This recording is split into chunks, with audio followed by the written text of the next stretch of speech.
What's good, everybody? Hope you are having a wonderful week so far. Podcast time this week. I sat down with the one and only Sinca. Sinca is a Montreal-based artist, released on Anjunadeep, All Day I Dream, Bedrock, Days Like Night, and many more. I wanted to get her on the podcast and just chat all things about music, really. She did a very interesting masters on music business as well. So we kind of dug a lot into music business. I went really deep at the beginning on AI. We also spoke about the 5 pillars of success in the music industry. So without further ado, Sinca. Sinca, how's it going? Good. How are you, Will? Nice to meet you. Good. Yeah, good to meet you. Did I pronounce that right? Yeah. Sweet. Yeah. So Canadian, Montreal with Peruvian. You got that right. I did some research. I'm pretty good at that. ChatGPT is amazing, by the way. Oh, that's true. It's so good. I don't do much research. I obviously listen to your music. I know who you are.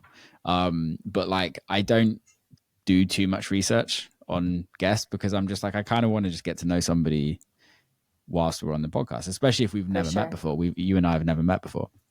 But I always do a quick Chat GPT of is Chat GPT going to be real or is it going to be fake?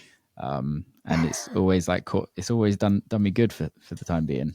I'm waiting for that day it doesn't. Yeah. Do you use it? For sure. I use it all the time. What do you use it for? I like finding out how people use AI. I use ChatGPT mainly for proofreading emails, and it's mainly because English is not my first language. Yeah. And sometimes I need to go fast and I just put a bunch of bullet points here's all the context. Here's what I want from this. Can you just draft an email? And then I just modify it a little bit. And yeah, it's mainly emails. Yeah, but I that did makes use sense. it on some lyrics. Did you? Yeah. I was actually in a studio session the other day and we were writing a song and we wrote parts of the lyrics and then put it in chat GPT and was like, can you finish this song? And it's fucking insane. It's incredible. It's insane. It's don't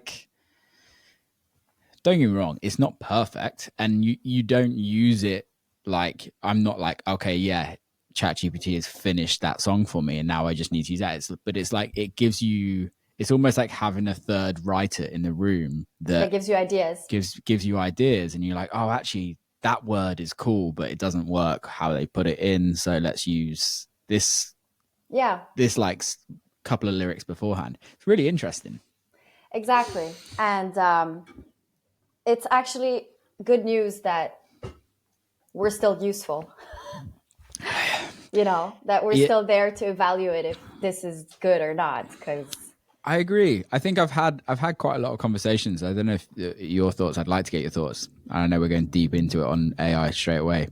Yeah. But I've had multiple conversations on this podcast of pros and cons for it. Of some people saying it's just going to make us completely irrelevant. Some people saying that it will help us and aid us in the future. What's your thoughts? When you say us, do you mean as normal humans or you mean as artists? Or both? I think as artists. Yeah, I think normal humans are fucked. Yeah. For sure. But artists are another kind of race, right? We're fucked anyway, so you can't fuck us anymore at the end of the day. End of the conversation.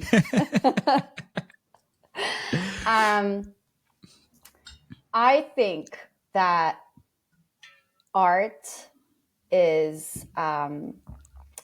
emerges best when, we're focused on innovating and focused on doing things that are different. And just by the definition of AI, it's based on standard stuff that are made. And I think the human brain, especially when it comes to art and innovation, is very unpredictable. So I still think that being an artist is relevant as long as you try to push yourself and do something different and try to, mix genres or use a snare that usually you wouldn't hear in this type of music, or just a bunch of different influences. A robot is still gonna sound like a robot, I think. Yeah, it's really interesting because I think like does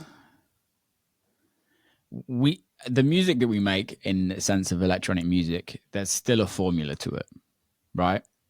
And although like people can say they're original, and a lot of artists are original, but there's also a lot of artists that aren't original. And I think there's also a lot of artists that think they're original but realistically aren't. And I think that's the thing, is like I generally think AI can make formulaic music very well, probably.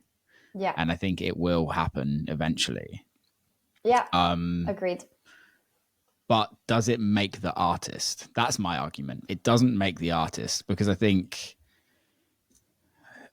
no one can make, I don't know, who's your favorite artist? Like Ever? Wow. I don't think I've ever answered that question before. Let's just say Celine Dion. Okay, let's just say Celine Dion. Yeah. All right, just for the sake of it. Like, that's a good shout, by the way. No one can ever, like, somebody can sing better than her.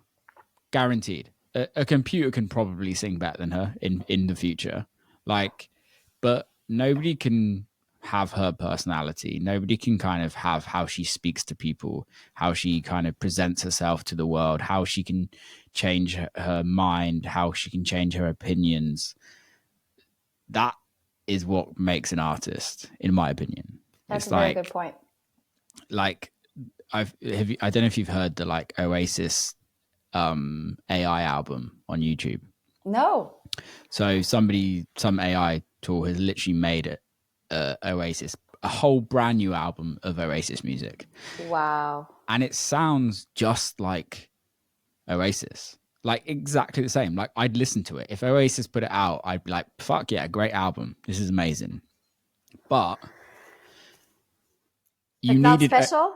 You needed Oasis before you could get that album, right? And what comes with Oasis? Obviously, they've had the hit records, but it comes the like attitude of who they are, the like drama between the brothers, the 90s beef between them and Blur. Like, you don't get that from a computer.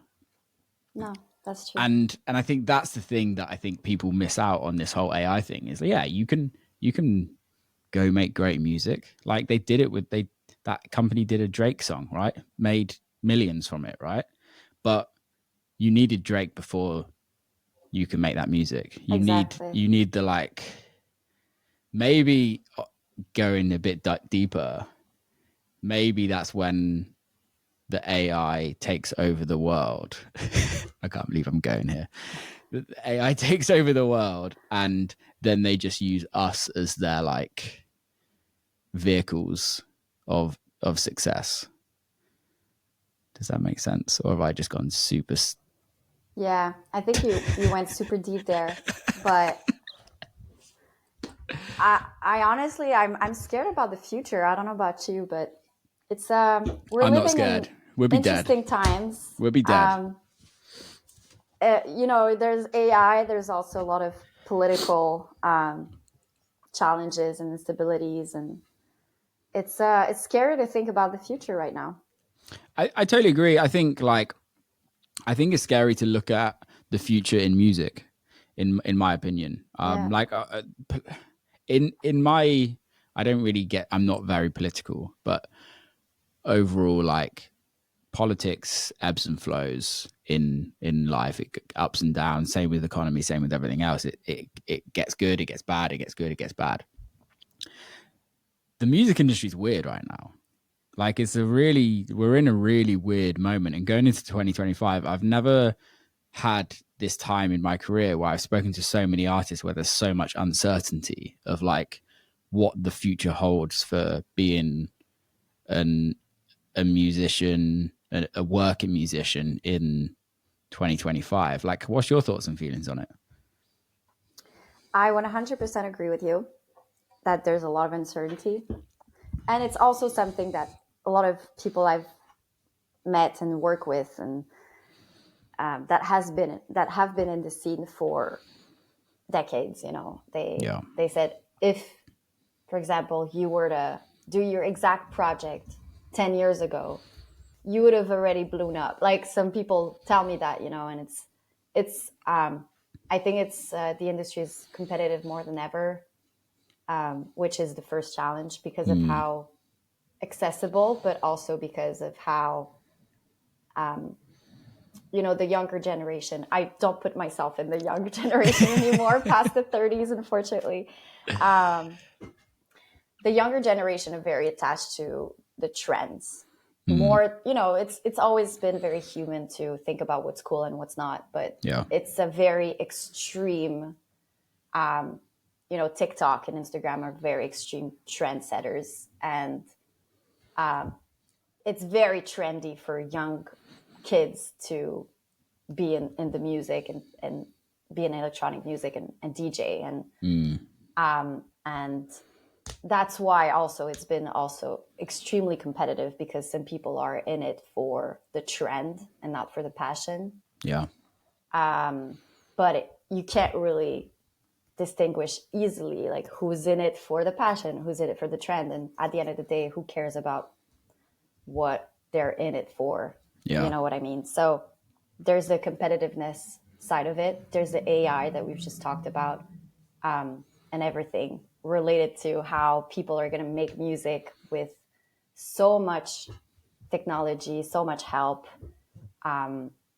Where's the art gonna come from? And it's definitely challenging. It's definitely challenging times for the music scene. There's a lot of different changes, but I think, and I'd love to hear your thoughts also on that, but when the streaming platforms, I don't know if you saw also the Spotify Netflix show that came out last year, I think. But that was very disturbing for the music industry as well. Are we just like maybe in a phase where we're being, disturbed, but it's going to find like some kind of stability maybe in 12 months or something like that? That's kind of my thought here. Yeah, it's really interesting, because I think,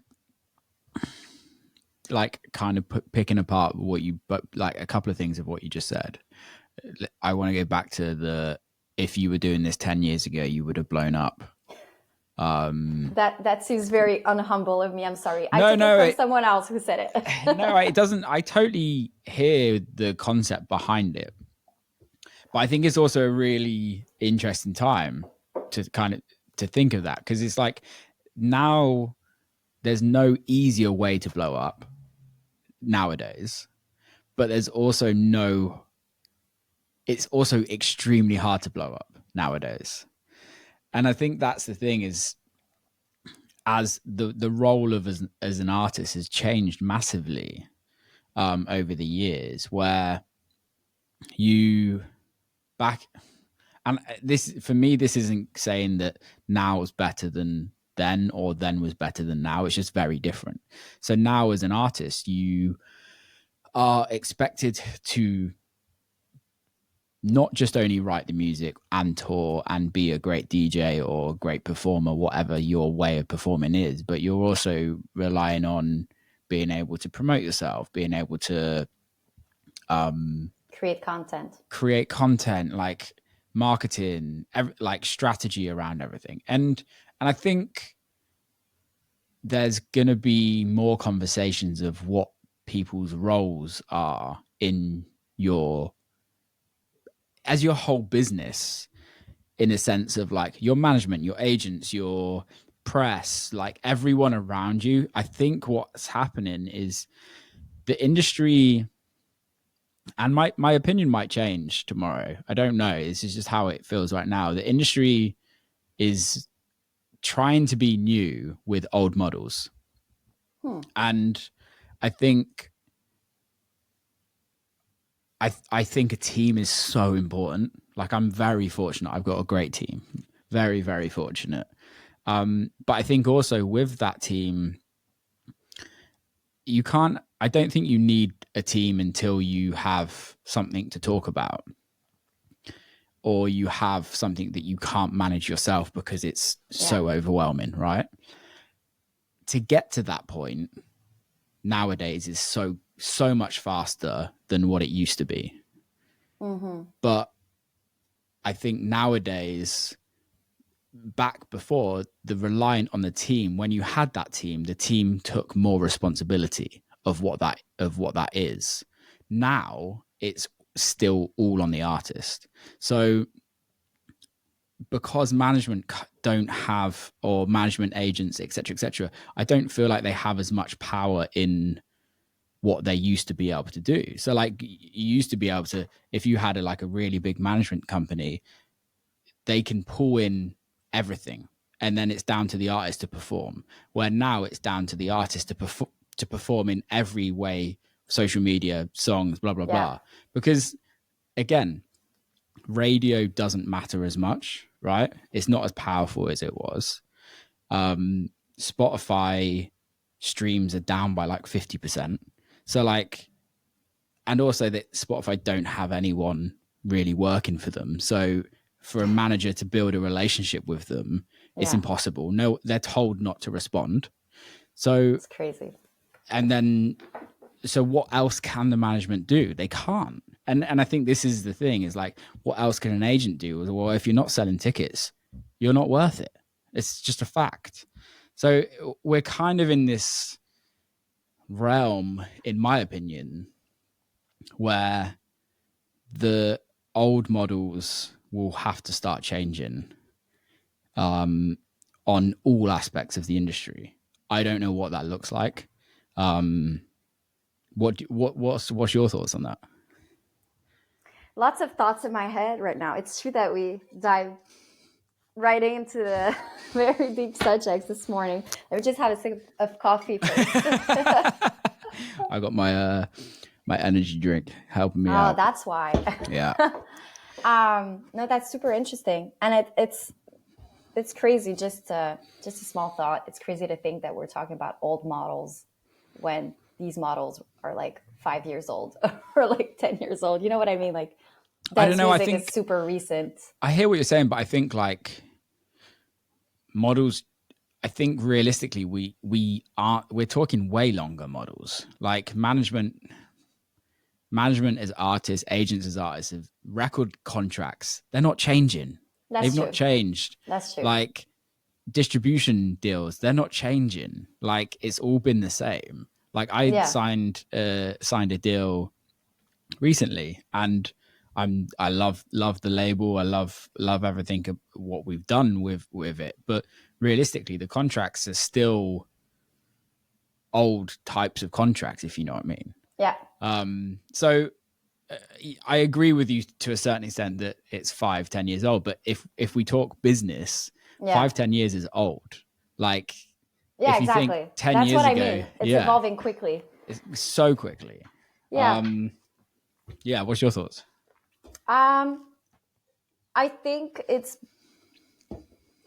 just piggybacking on your thoughts, but I think it all comes from the expectations of fans, and that's the impact of social media to be close to the artist, and the artist has to be authentic, and which was not the case, 10, 15 and over. You could just like really protect your image, and basically like there was no social media, so there was no like story being taken as a selfie saying what you're doing with your day. Basically no one really knew what you were doing with your day, and everything is kind of impacted by that because promoters write to you directly. I've had a promoter writing to me that booked me at a festival and writing to me directly to know if these flights were okay, when I have a team. But it's also because I've built a relationship with him, and the artist kind of, that's also why I think we're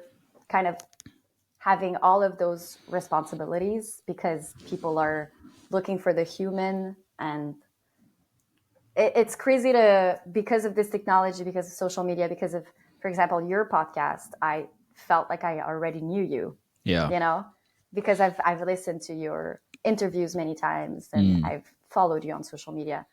And I think it's the same for fans and promoters and other people involved in the scene that want to talk to you directly because they feel like they have this proximity. No, but I also think that's such a positive. Yeah. Right. I think there's a negative side of it where there does come a point where I used to like the I'm not too sure what the word I'm looking for, but like the secretness of an artist. Like there's like the shades on. Yeah, and like the like, oh my god, that's that person over there. I've never been able to like speak to that person. Like it's very like there's something about an aura of an artist that is, in my opinion, from growing up. Like I'm 34, so I grew up in the 90s and like looked up to a lot of like electronic artists and was like kind of put them on pedestals. Whether they deserve to be put on those pedestals, I would never want to be put on those pedestals, but like I'm sure people do to you and I, right? But it's like there was something so interesting in that way, in that era. But also I also love the fact that somebody can message me and go, how's it going, Will? Like, and I'm 99.9% going to see that and respond. And I think there's something that I absolutely love about that. And that gives all the power to the artist. Like, you don't need anybody to promote you. You don't need anyone to help you. You have the ability literally to promote everything we do in our hands with our phones. Yeah. We just need more luck. Luck has become way more of, in my opinion, luck has become way more of a deciding factor of our careers than anything else. That's an interesting point. And well, like you said earlier, it's not a question of like what's, if now it's better or worse than before, but also acknowledging that change and acknowledging the pros and the cons. And of course, it adds a lot of pressure on the artist. It adds a lot more, for artists that really want to focus on their artistry. Some artists are, complaining about the fact that they have to, they see it as like a burden to have to do like a lot of social media content, and it's true that it's hard for, it's not for everyone, but there are amazing producers or they're amazing artists, but they just don't have the social media skill or not even the interest. So it's leaving behind some people that are very talented and that could bring a lot to the table in the industry as well. That's just one of the cons. No, I totally agree with you. And I kind of go in and out of this kind of conversation and thought, because I think what people forget, and people might be pissed off with me for saying this, I think people forget that we're in the music business, right? And if you want to be in the music business, you have to learn how to do business. Just like in any other part of the world that makes money, if you want to make money in the music business, you have to be able to sell your product. And it's been like that since day one, realistically. It's from day one in the music industry, from vinyl to DAT tape to DAT players to normal tape players to CDs to MP3 mini discs to streams on Spotify. You've always had to be able to promote yourself. Okay, your team used to promote you for you, right? You used to employ a management team or a PR team to do that for you, or you would build a relationship with the record label DJs or other peers that would then play your music. Things like that have changed. But realistically, if you're not good at social media, pay somebody to do it for you. If you want to be in the music business, pay somebody to do it for you, because that's any other company that is trying to sell let's just use, for example, this candle, right? Yeah. Like, how do they promote it? They pay somebody to do it for them, right? They want to run a business.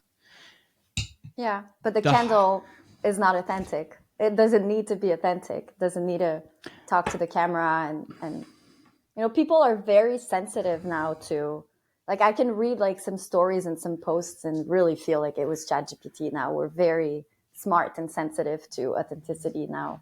I totally agree. I think authenticity is key, but I think that everybody has some sort of a voice, whether that's the most awkward person in the world, the most introvert, geeky person in the world that like doesn't like talking to camera. There's still a way for them to sell their product. I think it's just they either haven't worked it out for themselves or they don't have the right team around them to allow them to do that. Yeah. And like I'd love to get in with people and kind of help them in that way of like, okay, let's find out what that is, because I'm trying to do it myself every day. Like, Yeah. like I have these conversations with my friends. I have these conversations with my team. I'm like, oh fuck, how this artist has done that? How have they done that? Let's like try and like look at like and back kind of engineer it and go, oh fuck, they've done that. Maybe we should do something like this, but like in a way that I do it, if you know what I mean. And I think like there's a niche for everyone. Yeah. So many niches. Yeah. And I think that's the thing. I think it's very easy as an artist, and I've done it myself. I can hold my hands up and say it's very easy for us to go, oh, everyone just wants us to do a TikTok dance. It's like, I don't know any DJs that are doing TikTok dances. So let's be honest, we're not doing TikTok dances, right? I would love to see you do a TikTok dance. To be fair, I think everyone would, but I'm not willing to. But like, do you see what I'm saying? I think it's a very easy cop out to, do you want to be successful in this business? Well, there's multiple things you have to do to be successful. You either make music that's so unbelievably good that everybody talks about it, which sadly nowadays, I don't think that is really happening in most ways. You can, if you disagree, tell me, because I'd love to hear that. Like, there's certain artists that don't necessarily make the best music in the world, but they're the best at promoting themselves, right? So you kind of, but like, it's a balance. It's exactly. And don't get me wrong, I don't think I make the best music in the world.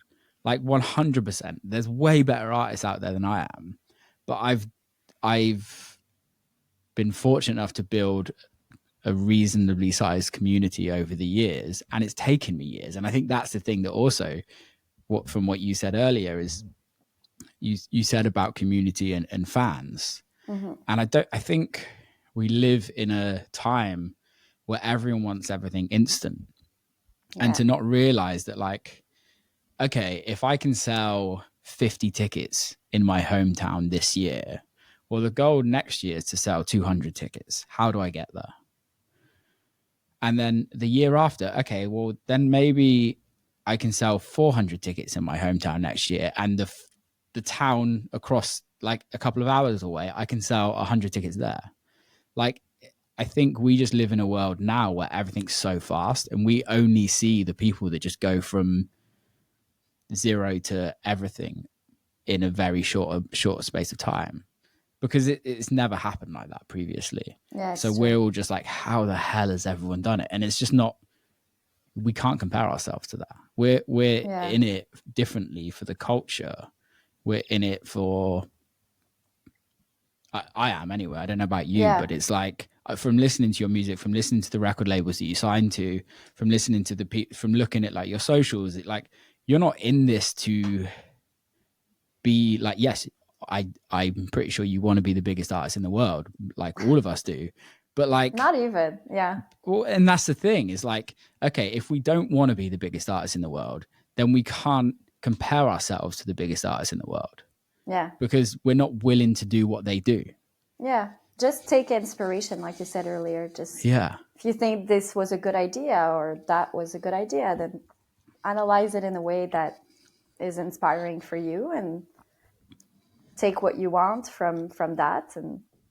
But it's because we're kind of by ourselves, it's important to be happy in that balance, because at the end of the day, if we're not happy and we end up, being depressed and having to take time off, the project completely dies. Even if you have like a whole team surrounding you, no one can perform for you except if you have like a mask, like some artists where they put a mask and it could be someone else performing, which was very smart, actually. Yeah, I agree with that. Like, what's your thoughts on having, so your name, Sinca, is part of your actual name, right? My last name is Sinclair. Yeah. Yeah. So do you think there's a level of like where you can separate the two? So like Sinca is, I know it's your project, but is there a part where there's like a level of separation where you can like, actually I can be a different person as Sinca than Gabriella? I think it's possible. I think a lot of artists do it. So the answer to, is it possible? The answer is yes. Is it what I want? The answer is, I don't think so. Okay. The answer is, I want it. I want people to meet me and feel like, I'm very authentic on social media, and Gabriella and Sinca are basically the same person. Yeah. Love that. I don't know how you feel about that, but maybe it resonates to you. Yeah. I think there's part of me that wishes I didn't choose my Real name as my artist name. I think there's a level of like branding that it holds you back on certain sense, if you know what I mean. Like if we look at like Justice, right, this is the fucking best. Like you can do so much shit with that branding, right?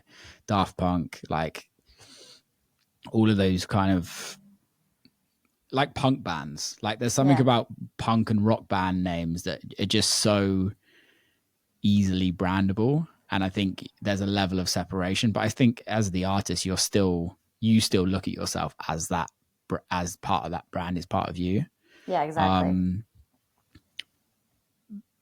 Yeah. So I don't know. I think on a commercialization, I think sometimes like Will Clark just sounds so boring and like, it's just so meh. Whereas like, I think I could have probably thought a little bit more about it, but that's hindsight, right? And would I change anything? No, realistically. We're sat here having this conversation now because of the last however many years we've been doing this. So yeah, it's interesting though, because you mentioned communities and fans earlier, and you've signed to Anjuna previously, and that is a label that has built an insane fan base. Yeah. Like what was that experience, even like tapping into that fan base? Great. I mean, it's crazy. Some people get the Anjuna logo as a tattoo, and that's the biggest showcase of being a fan that you could do. You have the logo literally tattooed on you, and I know some people here, even in Montreal, that have this tattoo. And sometimes you kind of like, a little bit coming back to what we were saying earlier, you're analyzing part of your brain kind of wants to understand how they did that. Of course, through the music, they've always had very good quality music. It also taps into a very emotional part of people's brain, because of how melodic the music that comes out of Anjuna is. And I think that's why people get so attached to the label.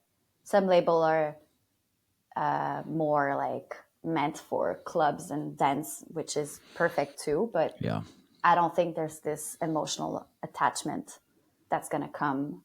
And therefore, it's harder to build a fan base when you're more focused on the club side of things.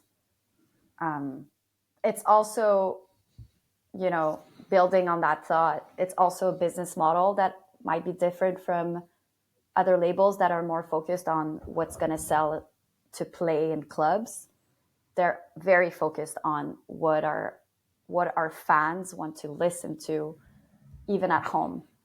And therefore, these fans are going to come to our events. And that's why like they do so many showcases around the world. I think it's one of the labels that does the most showcases. They have like, especially in the summer, they have like 4 Antuna shows a week, you know, and they're always full because these fans listen to the music all year long. Yeah. And now they come to the shows to see the artists. And maybe they're not, you know, they don't sell as much, let's just say like on Beatport or whatever. Well, they still sell a lot. They still do all right. But they, you know, it's not like a club based music. It's really interesting. I've actually never thought of it like that, because you're 100% right that it's like very fan focused. Yeah. And it's not DJ focused. Yeah. Do you think that's the way forward? It worked for them.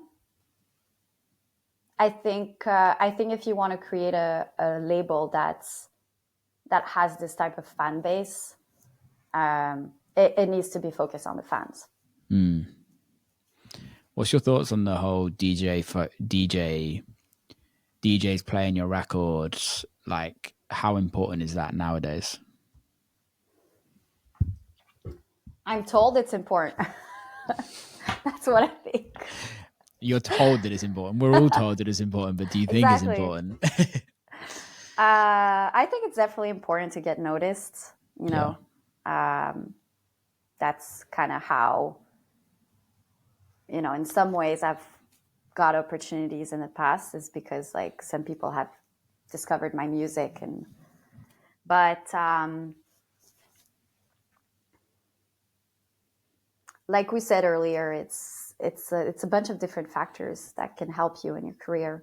Is it the only factor?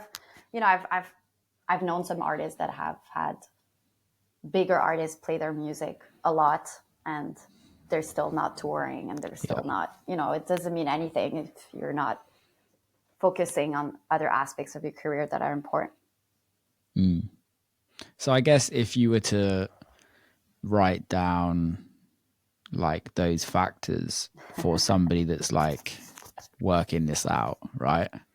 Yeah. Or even for yourself, if you were to like assess going into 2025, you're like, what are the things I need to concentrate on for this year? What would they be, or what are they for you?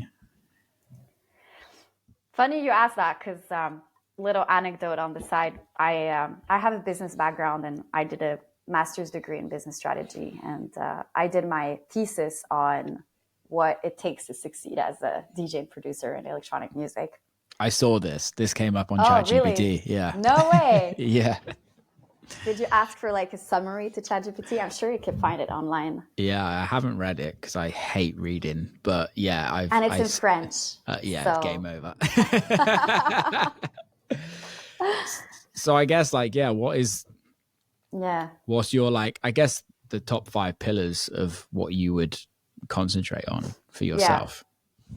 Maybe not in like perfect order from 1 to 5, but it definitely, like you said earlier, there's one of the 5 factors that is luck.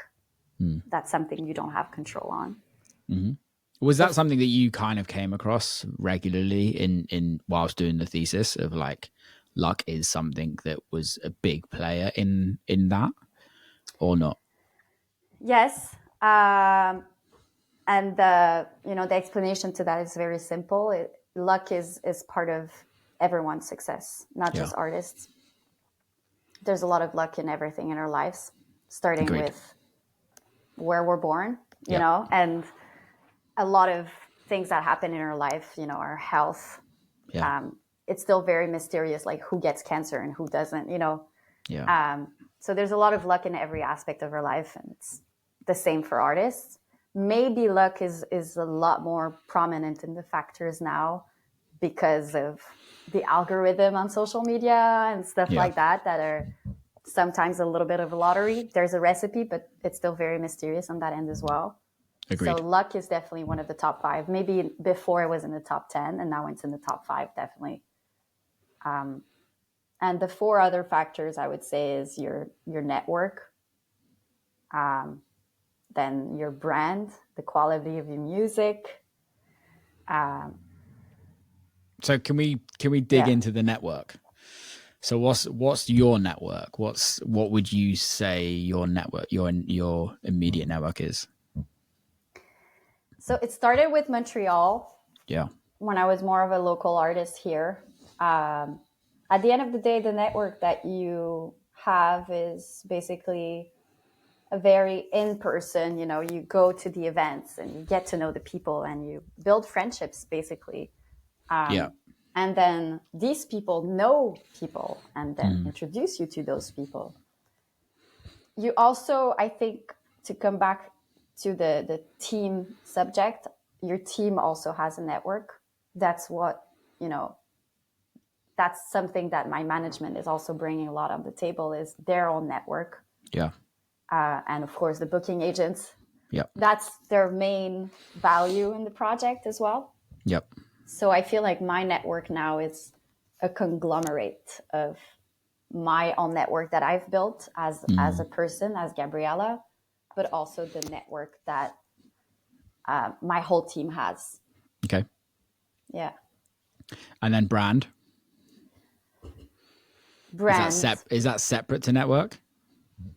Yeah, when I think of brand, I think of more like the digital aspect of who you are. So like on social media, and but also now it's the whole appearance is part of your brand. I'm sure your whole appearance is part of your brand, right? 100%. So I have nightmares that my beard gets shaved off. That would be the worst prank to do to you, right? Dude, literally. Yeah. Noted. But I was, like pretty much everyone in the dance music scene, I was listening to the new documentary on Avicii. Yeah. And I was looking at what he was wearing at shows sometimes. And I was like, you cannot dress like that anymore. You cannot wear like very casual jeans and a very casual like t-shirt. It has to be like somewhat curated. Maybe you can if you write music that successful. I think. Do you still not think? No, I think now it's so important. It's so important. Like I don't say that I agree. I wish I could just like wear sweatpants to my shows. It's so much more comfy. Yeah. But it's just not the case anymore. It has to be like, we have the Peggy Goos and the Animas that are always dressed super well and build a career that are very close to fashion. What do you think changed that? Because it never used to be like media. That. Yeah. Yeah. Do you think it's social media, or do you think it's just the stature of what a DJ is nowadays compared to what it used to be? Like DJs now are, I've said this for a long time, but DJs now are kind of more so looked at as rock stars and pop stars than what we used to think a quintessential DJ is. Your people want to see pictures of you. People want pictures of you. Like your Instagram is your GQ front cover, right? GQ magazine, like that, or Time Out magazine. Like your Instagram is that for you. Yeah. Like when you see, it's like when you see the paparazzi pictures of celebrities and they're just like walking around in their sweatpants, and then you see the like front cover version of them. Red carpet. Exactly. It's like that. Yeah. Do you think that's what it is? Like, because I don't necessarily think it's social media. I think it's more so the glorification of what a DJ is. But that glorification came from social media. Do you think it did, or do you think it came from success? No, because again, we were talking about Avicii as the prime example, and he was the most successful EDM artist for certain years, and he was still wearing, he was still very glorified, but there wasn't this extreme pressure to dress a certain way or to be very fashion proper, Yeah, I guess so. It's definitely changed. Okay, so you've got luck, network, and brand. That's three so far. What's next? The quality of your music, So the product. the product itself, yes, Yeah. and hard work. Okay. So let's go into the product. I Yeah. know it's quite self-explanatory, but talk to me, because I think product has changed nowadays. So what's your like concept of what a good product is? A good product is a product that has a market.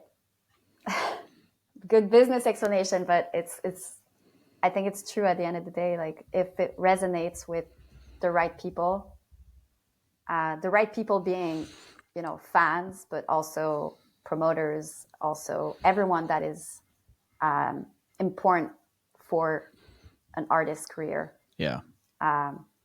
If your product has a place in that market, then Yeah. it will succeed. Same as every product. But the difference between a product in an artistic and cultural industry is how subjective it is, because there's a lot of who says that your music is good versus who doesn't, because people will listen to that person that said that you're a genius as a musician. So you have to kind of convince key players that your music is worth listening to, promoting, or playing. Okay. What's your opinion? I agree to a certain extent. I don't disagree with anything. I think we are now in a time where formulaic music is more successful than unformulaic music. And formulaic music kind of goes into people's brands. So it kind of like works as two. I feel like the brand is part of the music, aka the product is part of the brand now, in a sense of, okay, I'm just using this for example, right? Anima at the top of his game, okay? How many people make music that sound like Anima? Probably Hundreds and thousands. maybe thousands, right? And how many people were successful making music that sounds like Anima? Probably 100, right?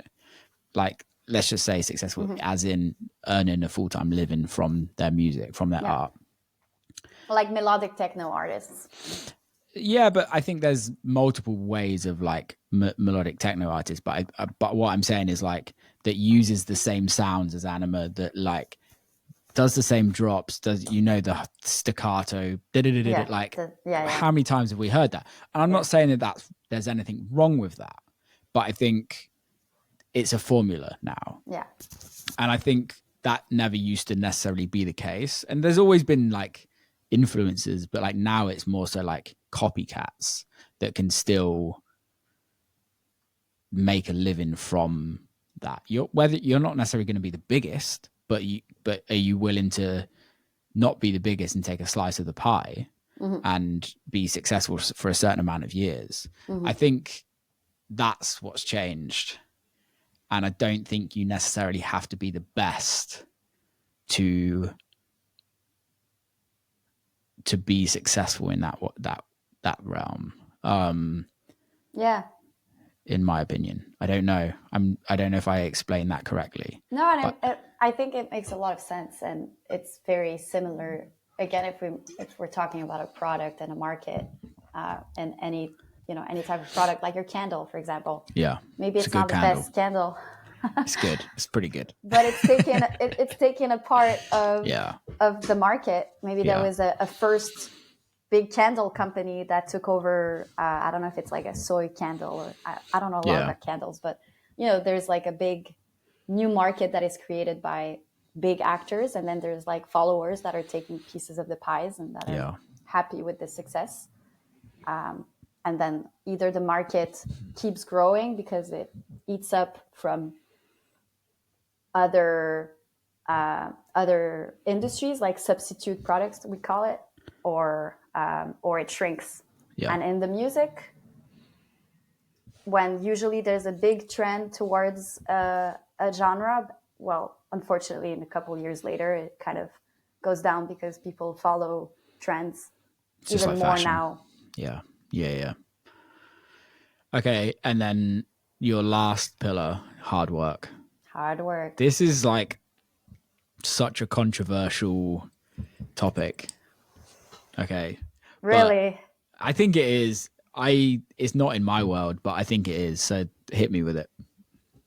I'm already curious to hear what you have to say. I think hard work, it takes a lot of resilience because of all of what we've already talked about, all the challenges, all the competitiveness of it. So if you're not willing to, keep believing in yourself and keep hustling and keep working hard, then of course, if you have all of the other 4 factors, maybe you're going to make it because these 4 factors are going to take over. It's all a balance of the 5. Yeah. But if, for example, you don't have a big network, your brand is not on point, your music is not that great, and maybe you'll get a lot of luck, but if you don't work hard, it's still not gonna be, a very successful project in the long term, at least. So hard work is definitely important. It's definitely been a factor for me. A lot of people that work with me tell me like, wow, Gab, you work so hard. And it's true. If I didn't work as hard, I don't think my project would be where it is right now. Yeah, I agree. I totally agree. I think there's this part of the current world that we live in is that like hustle culture is negative, which I don't agree with. I think if you want to achieve something, you have to go out and get it, and no one's going to do it for you. Yeah. But in saying that, on the mental health side of things, there also has to come a point when you do have to look after yourself, and burnout is also real. But I agree. I think having those 5 pillars, you don't need all of them, but you need probably 3 of them to have a successful career. And the ones that have 5 have the extreme success. Exactly. And not everybody is going to have all 5. Like there was a speech, I can't remember what it was. It was like a graduation speech.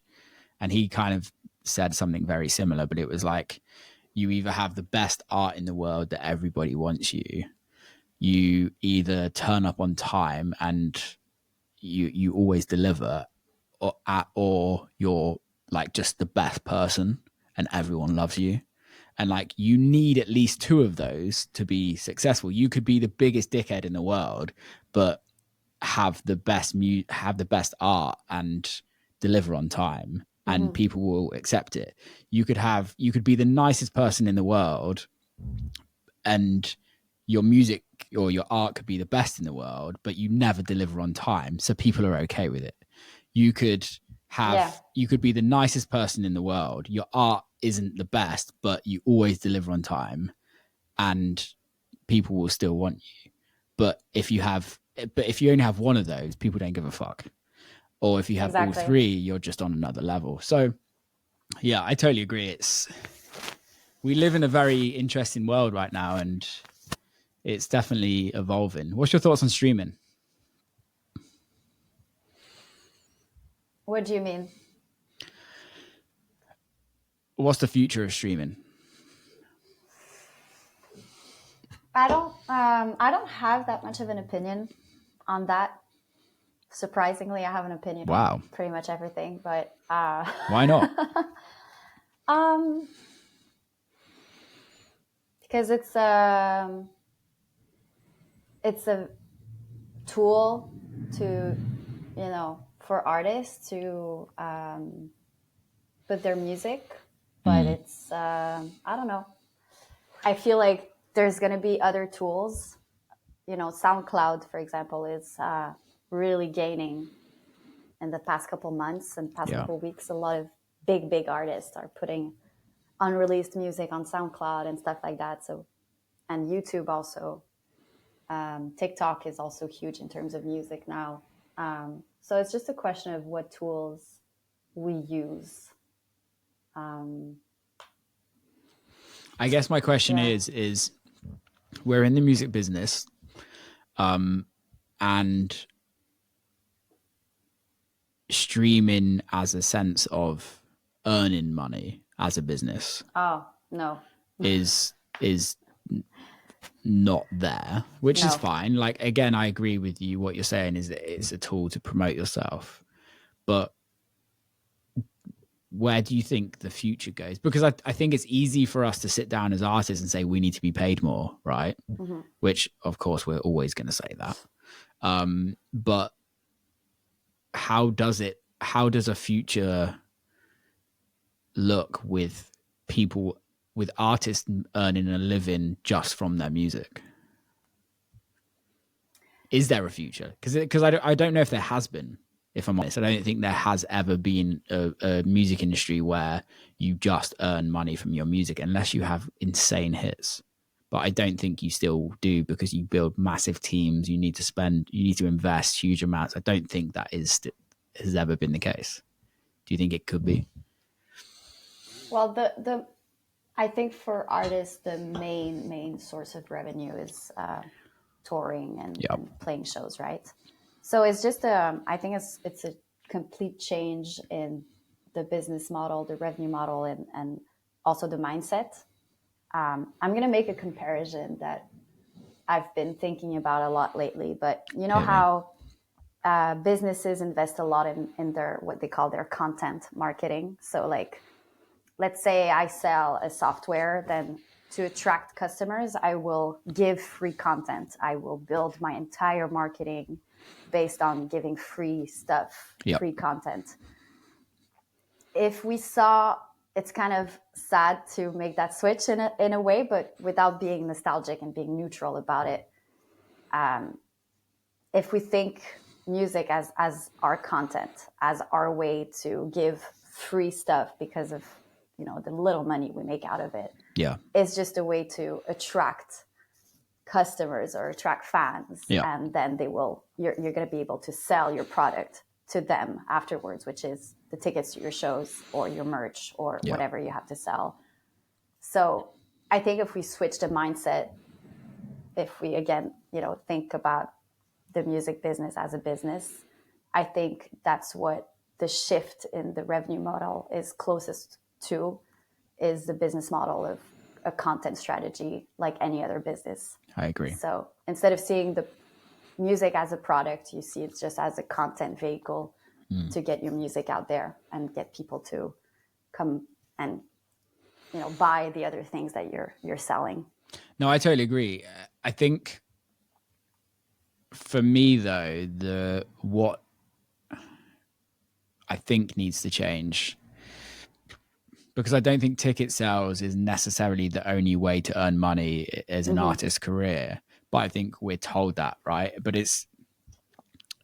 ticket sales is a whole nother beast. I think you can have 1 million streams on Spotify on a record. It doesn't mean you're going to sell tickets. I don't think they correlate, right? I think you can have, but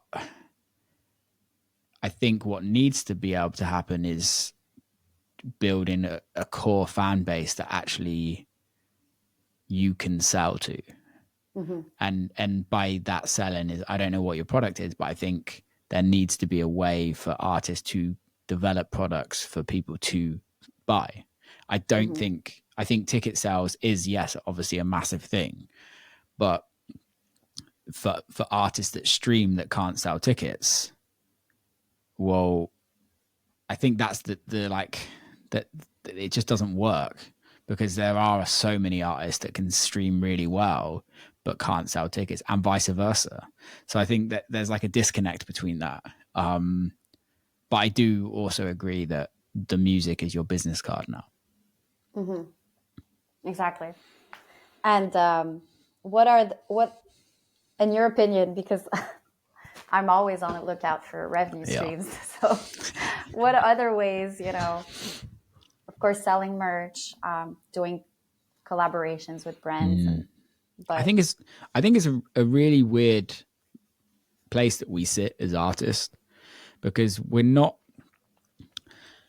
our teams don't look at us as content creators. They look at us as artists. We look at ourselves as artists. We don't look at ourselves as content creators. But realistically, we're content creators.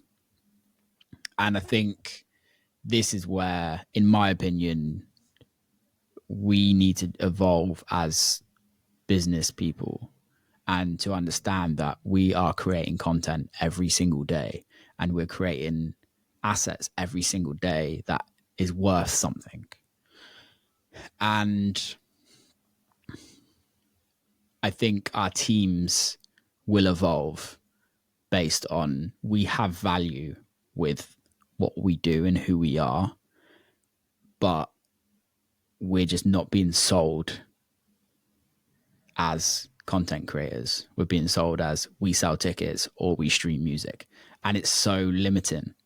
Yeah. There's so many, like on the extreme side of it, right? Look at OnlyFans, right? And I'm not saying we will have to become porn stars, but look at OnlyFans, look at Patreon, look at those types of models. Like, what are they selling? They're selling a product. Mm. We're not.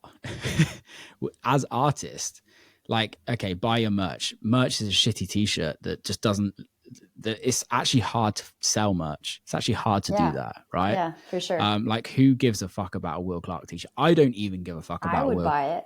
Yeah, go buy it. I'll send you a link. But like, I think there's like, we have to be passionate about it ourselves for us to really want to sell it, right? Yeah. But I also think is like, again, our teams need to be in that frame of reference of like, okay, we make money out of our artist, out of our content creator. What products do we need to build that makes the artist money, which then makes us money? And how do we sell it? And how do we strategize that? You've done a business master's, like, that's how business is run. Yeah, exactly. Sadly, the music business doesn't run like that. It's literally, you make music, the music goes up on platform, you do shows. That's it. But not everyone can do that. Mm-hmm. Not every artist can do that. Nowadays, we're very fortunate that we are in a world where you can make money in multiple ways, if you know what I mean. And it never used to be like that. And now we are.